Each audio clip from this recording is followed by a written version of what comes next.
I invented a husband just to survive the toxic politics of corporate America, never expecting my imaginary spouse to wire me over $2 million.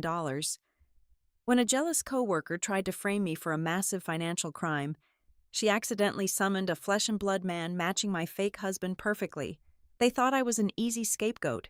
They had no idea my fictional partner was a real federal investigator about to burn their entire world to the ground. Hello, everyone. Before today's story begins, we'd like to share a quick message. YouTube recently removed our monetization, cutting off our income. If you enjoy this story, we humbly ask for just $1 to help pay our staff so they can make a living and keep creating for you. Thank you for saving us. Now, let's begin the story. My name is Willow Mendez. I am 32 years old, and I work as a senior data analyst at Synapse Core Innovations, a massive tech firm based in Austin, Texas. On the surface, the company looks like a modern paradise with free cold brew coffee on tap and ergonomic standing desks. In reality, it is a suffocating corporate hellscape where they expect you to work 80 hours a week and smile while doing it. To survive the toxic environment, I invented Julian. I did not create him because I was lonely or delusional. I created him out of pure survival instinct. The vice president of operations had a disgusting habit of cornering female employees in the break room and suggesting evening mentoring sessions over drinks at hotel bars. I needed an impenetrable shield. So, Julian was born. I crafted his persona perfectly. He was a wealthy, highly successful corporate logistics consultant who traveled constantly. More importantly, he was strictly traditional and fiercely overprotective of his wife. Whenever a project manager demanded I stay until 10 at night for a useless report, I would sigh heavily and say, "I really wish I could, but Julian has booked a non-refundable anniversary dinner, and you know how his temper gets when his schedule is disrupted." Whenever the creepy vice president lingered too closely by my cubicle, I casually mentioned that my husband was close friends with several aggressive defense attorneys. It worked like absolute magic. The inappropriate invitations stopped immediately. The mandatory weekend shifts vanished. Julian was the perfect ghost, a deterrent that kept the corporate vultures away. This invisible armor held up flawlessly for 2 years, right up until one Saturday afternoon when I made the fatal mistake of going shopping with Chloe. Chloe was another data analyst on my floor. She was the office viper, a woman who thrived on gossip, jealousy, and tearing other women down under the guise of friendly concern. We were walking past a high-end luxury boutique in downtown Austin when something caught my eye in the display window. It was a vintage Cartier watch. It had a delicate gold band and a striking emerald face. It was completely breathtaking, and it carried a price tag of $25,000. Chloe noticed me staring. She immediately zeroed in on me like a shark smelling blood in the water. "You should totally get it, Willow," she urged, her voice dripping with fake support. "You work so hard. Or better yet, just make that rich husband of yours buy it for you." I wanted her to drop the subject before she started digging into financial details I had not invented yet. I forced a nervous laugh and played the only card I had. "Oh, no," I said, shaking my head and stepping away from the glass. "Julian would flip if I bought something this expensive without telling him. He keeps a tight grip on our finances. He is very particular about our money." That satisfied her malicious curiosity. We moved on, and I pushed the shiny trinket out of my mind, assuming my perfect lie had done its job once again. I was dead wrong. The very next morning, I walked into the Synapse Core office just before 9 o'clock. Sitting squarely in the center of my desk was a heavy, sleek leather box. I frowned, setting my travel mug down. I reached out and opened the lid. My heart stopped dead in my chest. Resting on a bed of black velvet was the exact same vintage Cartier watch with the emerald face. It was not a cheap replica. It was the genuine $25,000 piece from the boutique window. Tucked beside the watch was a thick cream-colored card with elegant handwriting. "You deserve everything. My lovely wife, signed, Julian." Before I could even process the sheer impossibility of what I was looking at, Chloe appeared, She practically materialized over my shoulder, her eyes wide with predatory excitement. "Oh my God!" she shrieked, her voice intentionally echoing across the open-plan office. "Is that a Cartier? Did Julian actually buy it for you?" Heads popped up over cubicle walls. The entire floor suddenly turned their attention toward my desk. Chloe was gushing loudly, but her eyes were cold and calculating. I knew exactly what she was doing. She was shining a massive spotlight on me, secretly hoping that I was caught up in a messy arrangement with an older man that was about to spectacularly blow up and ruin my career. She wanted a front row seat to a scandal. I forced the corners of my mouth up into a bright, surprised smile. "He is so unpredictable," I managed to say, my voice remarkably steady for someone who felt like they were plummeting out of an airplane without a parachute. I quickly snapped the box shut, desperately trying to cut off the audience's view. Inside, I was experiencing absolute, suffocating panic. I was completely painfully single. There was no Julian. There was no wealthy husband monitoring my bank accounts. As soon as the morning stand-up meeting started and the floor cleared out, I grabbed the shipping box from the recycling bin and frantically typed the tracking number into my computer. I needed to know who dropped this nightmare onto my desk. The results only deepened the chill running down my spine. The package had been shipped overnight by a private courier, paid for by a shell corporation registered in Delaware. It was completely untraceable. I sat back in my ergonomic chair, staring blindly at my monitor. The reality of the situation crashed over me like freezing water. Someone was watching me. Someone had listened to my conversation with Chloe, knew about my fictional husband, and had the financial power to casually drop $25,000 just to play along with my lie. My first instinct was to run out the door and call the police. But what would I even say? A ghost sent me a luxury watch to maintain a lie. I tell my coworkers they would put me in a psychiatric ward. No, this required a different approach. I was a data analyst. I knew how to find patterns, and I knew how to protect myself. I decided to take the watch home, lock it inside my digital safe, and start my own investigation before this invisible watcher decided to make their next move. I just had no idea how dark the rabbit hole was about to get. For the next 7 days, my life morphed into a terrifying psychological thriller. The luxury watch was not an isolated incident. It was merely the opening move of a sick and elaborate game. By Tuesday evening, a delivery team arrived at my apartment building carrying a massive wooden crate. I stood in my hallway, trembling as I opened it. Inside was a rare, imported Italian espresso machine, specifically the custom dual boiler model I had casually mentioned to Chloe during a coffee break that very morning. On Thursday, a heavy velvet box containing diamond and sapphire drop earrings appeared in my secured mailbox. I had only pointed those exact earrings out in a fashion magazine while sitting next to Chloe in the company cafeteria. The suffocating weight of being watched pressed down on my chest every waking second. I started checking the deadbolts on my door 3 times every night. I found myself staring at the tiny camera lens on my laptop, wondering who was on the other side. I began to rigorously analyze the data points. Chloe was the sole common denominator. She was the only person physically present every single time these extravagant items were mentioned. Paranoia gnawed at the edges of my sanity. Was my apartment bugged? Was my cell phone compromised? A part of me wondered if Chloe herself was orchestrating this twisted prank. Perhaps she was funding it through some hidden family wealth just to watch me unravel. Hoping the psychological pressure would force me to publicly expose my fictional husband. But deep down, the logistics simply did not add up.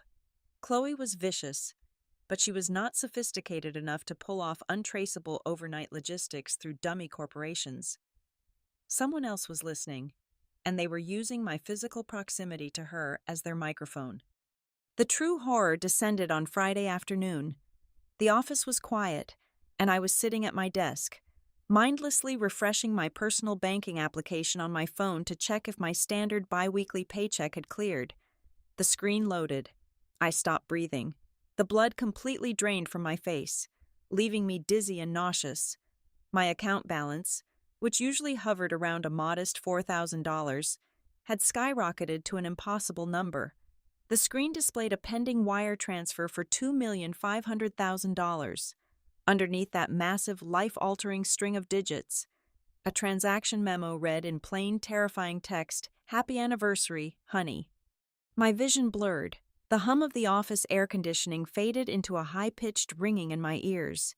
This was no longer a creepy stalker situation or a bizarre corporate prank. $2,500,000 was cartel money. It was blood money. My analytical brain immediately recognized the catastrophic pattern. I was being forcibly drafted as a money mule. Financial criminals were using my legitimate, clean bank account to wash dirty funds. Anchoring the massive transaction to the established office lie about my incredibly wealthy husband. If the banking authorities or the government flagged the transfer, the paper trail would end squarely with me. I would be the one taking the ultimate fall for federal tax evasion, corporate money laundering, or worse. I was being set up as the perfect, unwitting scapegoat for a massive financial crime. Panic is a highly useless emotion when the walls are closing in. I shoved my fear into a dark mental box and went into pure survival mode. I immediately contacted a legal representative and transferred every single cent of that $2,500,000 into a completely frozen escrow account. I locked the funds down so tightly with legal injunctions that absolutely no one, not even myself, could withdraw a single dime. Let them try to accuse me of stealing or spending illicit funds when the money was legally quarantined and reported. Next, I withdrew $5,000 from my own savings and drove across town to hire a top-tier private cybersecurity firm. I dumped my phone, my laptop, and my home network router onto their steel table. I demanded to know exactly how I was being monitored. 2 days later, the lead security technician called me into his office and handed me a heavily encrypted report. He looked grim as he confirmed my absolute worst fear. My smartphone had been entirely cloned. Every text message, every microphone activation, every location ping was being silently mirrored to a remote server. But the technician looked genuinely terrified when he revealed the final page of his report. He told me to be incredibly careful. The digital trace did not lead back to an amateur hacker in a basement. It did not point to Chloe, and it did not trace back to a foreign crime syndicate. The encrypted server capturing my entire life belonged to a highly classified, top-secret database of a United States federal investigation agency. I refused to sit in my apartment and wait for federal agents to kick my door down. If the government was already watching me, I was going to look them dead in the eye. On Monday morning, I skipped work entirely. Instead, I drove straight to the regional field office of the Federal Cybercrime Investigation Bureau. I carried a thick, heavy binder containing my cloned phone report, the escrow legal documents, and printed bank statements showing the $2,500,000 wire transfer. The lobby was painfully sterile, filled with buzzing fluorescent lights and thick bulletproof glass. I walked up to the duty officer at the front desk and slid the bank statement through the metal slot. I told him I believed I was the target of a massive financial setup. He looked completely bored right up until his fingers typed my account routing number into his terminal. The color drained out of his face in a matter of seconds. He did not say a single word to me. He just picked up his heavy black desk phone, dialed a 3-digit extension, and whispered something frantic into the receiver. Less than 2 minutes later, 2 armed security guards escorted me into a windowless interrogation room in the back of the building. I sat alone at the metal table for what felt like an eternity. Finally, the heavy steel door clicked open. A man walked into the room, and my breath violently hitched in my throat. I actually gripped the edges of the table to keep myself from falling backward out of my chair. He was a living, breathing manifestation of my own lie. He was exactly 6 feet 2 inches tall, with broad shoulders hidden beneath an impeccably tailored charcoal suit. His jawline was sharp, his dark hair was neatly styled, and his eyes were the exact shade of piercing, cold slate gray that I had randomly described to Chloe during a coffee break 6 months ago. He possessed an aura of absolute, terrifying authority. He looked at me, pulled out the chair across the table, and sat down smoothly. "Hello, Willow," he said. His voice was deep, resonant, and entirely too calm. My name is Julian Vance. I am an undercover forensic investigator with the Department of the Treasury. My brain effectively short-circuited. I stared at him, my mouth slightly open, desperately trying to reconcile reality with the fictional ghost I had fabricated to scare off creeps at work.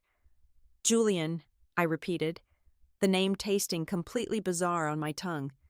You are Julian, but I made Julian up. I invented him. You created a very convenient profile, Julian said, resting his hands on the table. And unfortunately for you, someone else decided to use that profile to steal a staggering amount of money. I leaned forward, my fear momentarily eclipsed by my desperate need for data. Who is using my lie? Who sent the money to my account? Julian did not blink. The money and the gifts came from me. I sent them. But the people trying to frame you are sitting right inside your own office. Your coworker Chloe is not just a gossiping analyst. She is a critical node in a massive, highly sophisticated corporate embezzlement syndicate that has been systematically gutting Synapse core innovations for the last 3 years. I sat frozen. Chloe, the woman who complained about the office coffee machine and obsessed over designer handbags, was a corporate criminal. Julian continued, his tone sharp and clinical. The syndicate operates by creating shell vendors and siphoning funds out of the company. However, they needed a fall guy. They needed a clean, naive employee to act as the final destination for the laundered money before they moved it offshore. When you started spinning tales about a mysterious, obscenely wealthy husband who strictly controlled your finances, you unknowingly handed them the perfect alibi. They decided to dump the stolen capital into accounts opened under your name, making it look like your imaginary billionaire husband was the one funneling the cash. If the authorities ever caught on, Chloe and her bosses would walk away completely clean, and you would spend the next 30 years in a federal penitentiary. Then why did you send the watch? I demanded, my voice rising in anger. Why did you send the espresso machine and wire $2,500,000 into my personal account? Because we intercepted their primary transfer, Julian explained smoothly. My team has been tracking this syndicate for 14 months. We knew they were preparing to dump the final, massive payload onto you and then trigger an anonymous tip to the police to get you arrested. I had to intervene before their dirty money actually hit your ledger. I blocked their wire and injected government funds instead, attaching the anniversary note. I shook my head, struggling to process the sheer scale of the operation. That does not explain the luxury gifts. It was a calculated psychological operation, Julian replied, a faint, dangerous smile playing at the corners of his mouth. By sending those items in front of Chloe, under the guise of your wealthy husband, I sent a very clear message to her syndicate. I signaled that Willow Mendez was not an unprotected, naive target. I signaled that she had heavy, extremely wealthy backing monitoring her every move. It caused them to panic and halt their operations. It bought my team the exact amount of time we needed to secure the final warrants and map out their entire network. He leaned closer, his slate-gray eyes locking onto mine. You were supposed to be their perfect victim, Willow, but you were smart. You locked the funds in escrow, and you hired external security. Now, we are going to use that intelligence against them. I looked at the man who wore the face of my fictional husband. I realized the game had entirely shifted. The suffocating fear I had carried for a week completely evaporated, replaced by a sudden, burning desire to burn Chloe's world to the ground. Julian slid a thick manila folder across the metal table. "This is a relocation package," he said, his voice completely devoid of emotion. "We can place you in a protective custody program. We will give you a new name and move you to a quiet city. My team will handle the syndicate from here." I looked at the beige folder, then pushed it right back across the table. I was not going to run away and hide in a witness protection program. I was a data analyst. My entire career was built on finding anomalies and crushing them with undeniable facts. I looked him dead in the eye and refused to back down. I demanded to stay and help him dismantle Chloe's operation from the inside. I needed to clear my own name with my own 2 hands. For the first time since he walked into the interrogation room, A genuine, predatory smile crossed Julian's face. He agreed, but to make this counter-surveillance campaign work, we had to escalate the lie into an unbreakable reality. That same evening, Julian moved into my apartment. He did not bring suitcases of clothes. He brought 3 heavy cases packed with federal-grade cyber equipment. Within 4 hours, my living room was transformed into a dark, humming network monitoring hub. Multiple monitors glowed with streams of encrypted data. To the outside world, Julian Vance was finally stepping out of the shadows to be a highly visible, incredibly protective husband. When I walked into the Synapse Core building on Wednesday morning, my entire posture had changed. I was no longer the terrified, defensive analyst hiding behind a fictional barrier. I was untouchable. I strolled onto the floor, radiating absolute arrogance. Strapped tightly to my left wrist was the $25,000 vintage Cartier watch. I made sure the overhead office lights caught the emerald face every time I reached for my coffee. A deliberate provocation meant to rush my enemy into making a mistake. Chloe noticed it instantly. I watched from the corner of my eye as she stared at my wrist, her jaw tight, to twist the knife. Julian had insisted on dropping me off right at the main entrance in a heavily armored black sport utility vehicle. He had stepped out, tall and imposing in a sharp suit, and handed me my briefcase in full view of the lobby windows. Chloe had seen the entire interaction from the ground floor. The psychological pressure immediately cracked her. She realized the wealthy, controlling husband was not a desperate lie, nor was he a vulnerable old man she could easily outmaneuver. He was real, he possessed obvious power, and he was deeply embedded in my life. The syndicate's plan to quietly frame a lonely, isolated woman was violently derailing. Chloe panicked. She needed to plant the final pieces of fake evidence quickly before my supposed billionaire husband decided to audit my work devices or hire private security. She made her frantic move on Thursday, exactly at 12:15 in the afternoon. The office was practically empty as everyone flooded out for the lunch rush. I grabbed my salad container and walked toward the cafeteria, intentionally leaving my workstation unattended, but I was not eating. I slipped into an empty conference room on the lower floor, locked the door, and opened a secure tablet Julian had given me. On the screen, a live feed from my workstation's hidden webcam blinked to life. Chloe practically glided over to my cubicle. She checked over her shoulder, her eyes darting nervously across the empty aisles. Satisfied that no one was watching, she slid into my ergonomic chair. She pulled a tiny silver flash drive from her pocket and shoved it into the side port of my computer. Her fingers began flying across the keyboard as she attempted to inject hidden files deep into my local drive. Those files contained offshore bank passwords and forged communications linking me directly to the embezzlement ring. She thought she was sealing my fate. She had no idea she was stepping blindly into a digital bear trap. The previous night, Julian and I had coded a highly aggressive honeypot protocol directly into my operating system. The moment Chloe bypassed the fake screensaver and executed her unauthorized transfer, the trap slammed shut. Sitting in the dark conference room, I watched the incoming data stream in real time.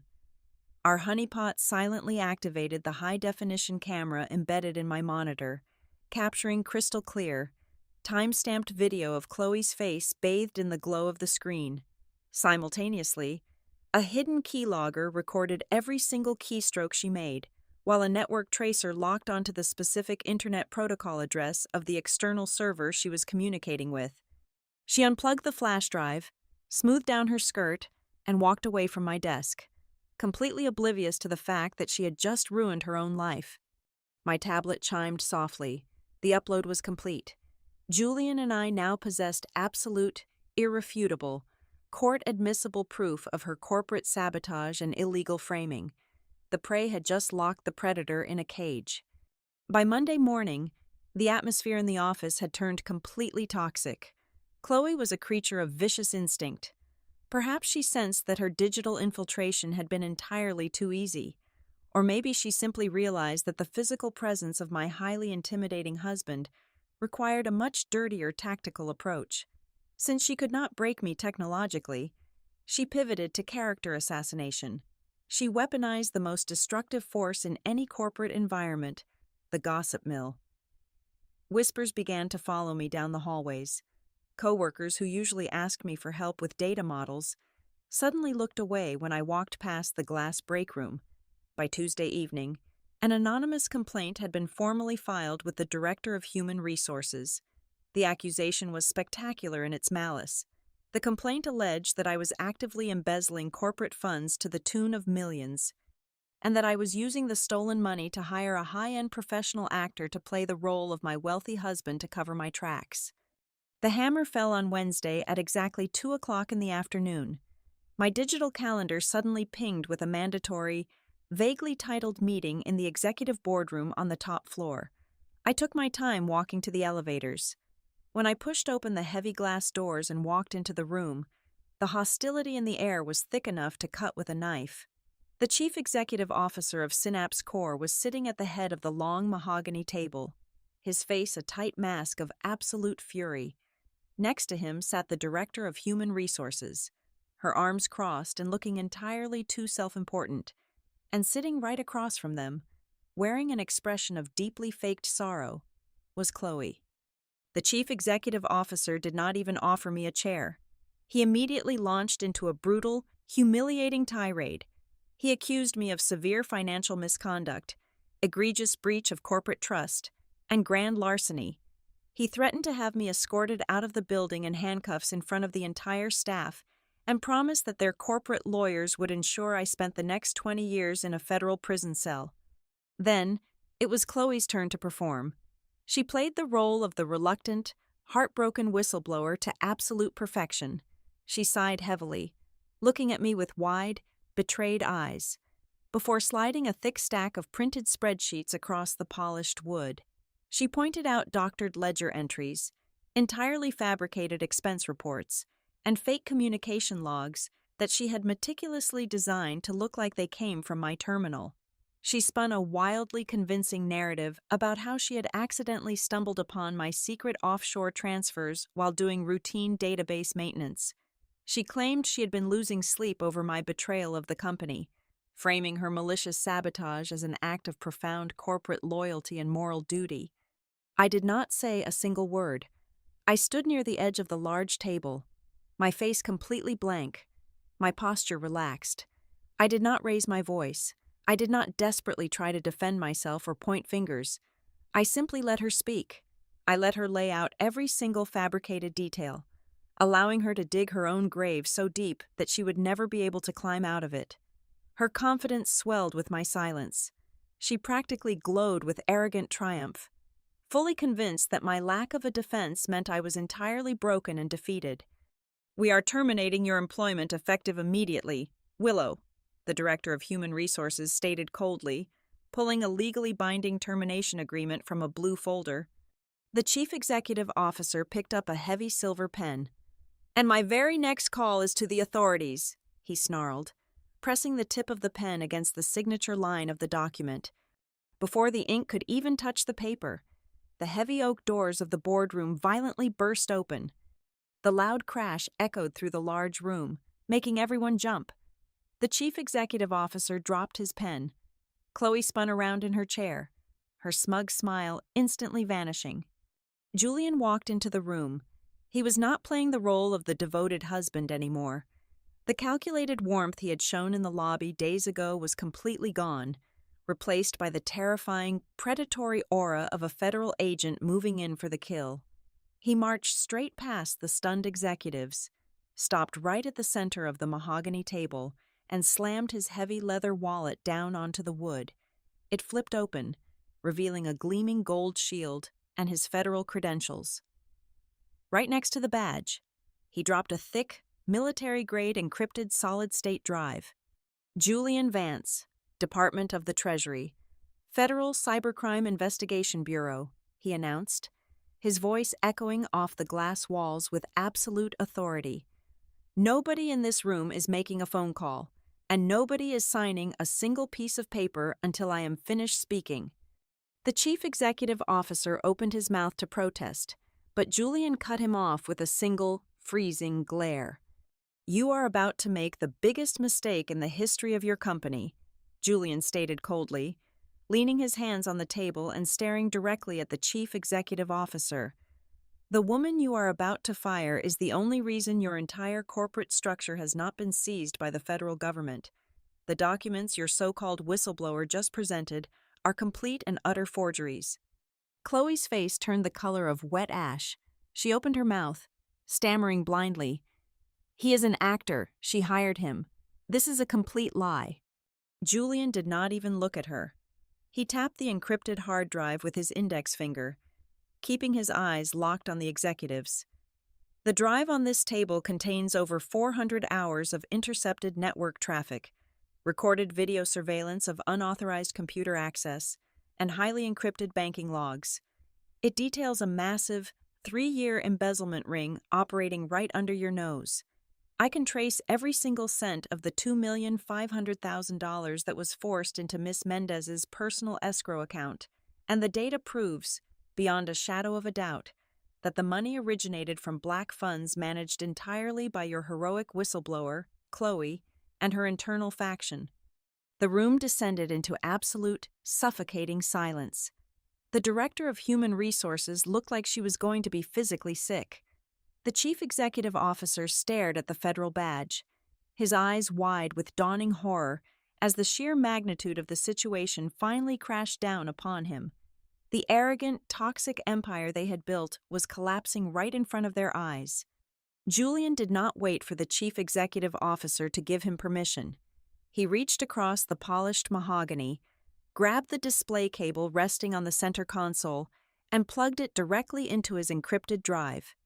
He tapped a command on his secure tablet, and the massive wall-mounted projector flared to life. The high-definition footage captured by my hidden webcam filled the entire wall. The executives watched in stunned, breathless silence as the video showed Chloe sneaking into my cubicle like a desperate thief. Every single movement was crystal clear. The keystroke logs scrolled simultaneously on the right side of the screen, methodically mapping out every forged financial file, every fake communication log, and every offshore routing number she had injected into my local drive. Chloe leaped to her feet, her chair violently tipping backward and crashing onto the thick carpet. "This is completely fabricated," she shrieked, her voice cracking in absolute panic. "He faked this video. He is a professional hacker." Julian ignored her entirely. He reached up and pressed a small earpiece hidden in his right ear. "The target is exposed. Move in," he said calmly. Less than 10 seconds later, the heavy oak doors swung open once again. This time, a squad of fully armed federal agents wearing tactical vests stamped with the Treasury seal flooded into the boardroom. They moved with terrifying efficiency, bypassing the frozen executives and marching straight toward the screaming whistleblower. Before Chloe could even attempt to run or formulate another lie, a tall female agent grabbed her arms, forcefully twisted them behind her back, and clamped heavy steel handcuffs around her wrists. The metallic click echoed like a gunshot in the quiet room. Chloe completely lost her mind. She wailed and thrashed against the agents, tears of pure terror and helpless rage ruining her immaculate makeup. The agents dragged her out of the boardroom without an ounce of sympathy. I followed them out into the hallway just to watch the finale. The elevator doors opened onto the main floor. As the agents marched her through the sea of cubicles, every single employee stopped working. Telephones were put down. Conversations ceased. The entire office watched as the arrogant, toxic viper was paraded past their desks in chains. The smug mask she had worn for years was entirely ripped away, leaving nothing but a humiliated criminal on her way to a federal penitentiary. Back in the boardroom, the chief executive officer was sweating profusely, frantically dabbing his forehead with a handkerchief. He was staring down the barrel of a catastrophic public relations nightmare. His company was about to be heavily audited by the federal government, and he had just attempted to aggressively fire the only innocent person involved. He practically fell over himself apologizing to me. He begged me not to sue Synapse Corp for wrongful termination, defamation, and severe emotional distress. the director of human resources frantically drafted a non-disclosure agreement paired with a staggering severance package just to buy my absolute silence. I looked at the panicked executives. I felt no pity. I demanded exactly $5 million, fully vested, tax-free, and wired directly to my clean accounts within 48 hours. The chief executive officer signed the paperwork with trembling hands. I walked downstairs, packed up my personal belongings, and walked out of that suffocating building forever.